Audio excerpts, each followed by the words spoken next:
Now, whether you're a beginner or professional in making beaded bags, having the right materials is key to doing the best beaded bags and saving you a lot of time. So in this video, I'm going to show you the right materials, which are categorized into two: one for the basics or the beginners and another for the advanced or the professionals. We have 10 right materials that every beader should have. So the first 6 of these materials are compulsory to beginner beaders. Really need to have these. So the first on the list is obviously beads. Now, the most common type of beads that you probably see a lot of beaders use is either the sugar or square beads, and the round beads or pearl beads. So at least start with those ones. You need to have those ones at least first. Now, the second is a strong or right fishing line. Now, you need the proper fishing line to fit into the proper beads. So make sure that you have the right fishing line for whatever project that you want to start, especially as a beginner. Now, the third is finger tape or gloves. It's imperative that you protect your hands, protect your fingers. Have tape, have gloves. Just always have something that's going to help protect your fingers so that they don't get tired, they don't get wounds,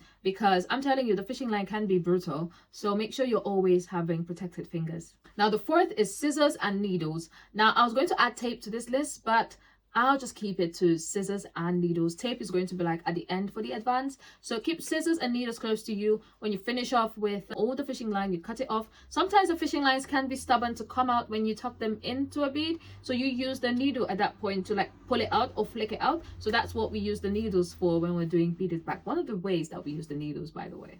Now, the fifth thing that you need is obviously like a storage cup or a bowl or whatever material that you want it made of. Just a bowl or a cover, just something to hold your beads in. You don't want to put your beads on the table to have it rolling around everywhere and you're picking beads. That is like a whole hazard right there. If beads start sliding everywhere, my darling, you're going to fall so fast, you're not going to understand what's going to happen. So always make sure that your beads are in an enclosed structure or something. Make sure it's a bowl or a plate, just something, put it in something. Now, the sixth thing that as a beginner you need to have is obviously the pattern or the video or the instruction that you're trying to follow in order to achieve your beaded bag. So you can have video tutorials, you can have PDF patterns, you can have just a photo that you're trying to follow. So make sure that you have all of that ready as a beginner in order to be able to start beading. Now we're moving on to the seventh, which is the advanced. When you're getting bigger in like beads, you can start adding this stuff. Now, I started with those first 6 stuff because honestly, I don't want you spending much money. Maybe you find out that maybe beads is not for me, then you realize that you didn't spend a lot. That'll be good, but don't spend a lot of money. When honestly, if I want to tell someone probably that as a beginner, just buy beads, fishing line, and scissors. That's it. Even the tape and everything and the tying of all not added, but for safety precautions I added it. And I added the storage cup. Obviously, you can't have your beads flying everywhere. You can even still keep them in the container that they came in.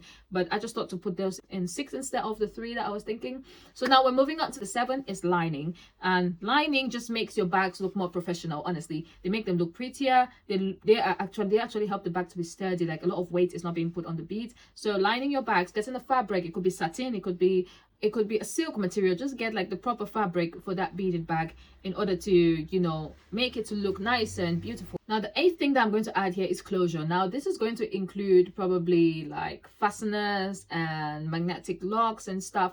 Now, I didn't add it to the beginners because there's ways that you can actually close or enclose your bags without using all this extra stuff. You can actually make like a beaded closure. You don't actually need all this extra stuff. So when it comes to closures and fasteners, I'll just put them in the advanced because it's not really 100% necessary. You can still do like a beaded bag without any of those things. Now, the 9th thing that I'm going to ask you to get is handles or accessories for your bags. Now, this is just going to make your bags look more on the high end. It's obviously very important for your bags to look more high end, you know, more pretty and stuff. So you need like, you probably not be doing like beaded handles anymore. You probably be going for like the metal, the wooden ones and stuff. So this is just for beginners, just when you've gotten used to the craft and you're okay purchasing extra stuff. And the 10th is measuring tape and other accessories. Now, you obviously need measuring tape to, like, you know, if you want to do the lining of your bag, you measure all of that and stuff if you want to sew it. And extra accessories like probably lobster clasps, D-rings, you know, fur, feathers, like all of those extra things. I'll just categorize them like on the number 10 because, like I said, they're not necessary. They just like to beautify your stuff a bit more, and that's because you're an advanced beader already. Now, I just want to keep you guys with this.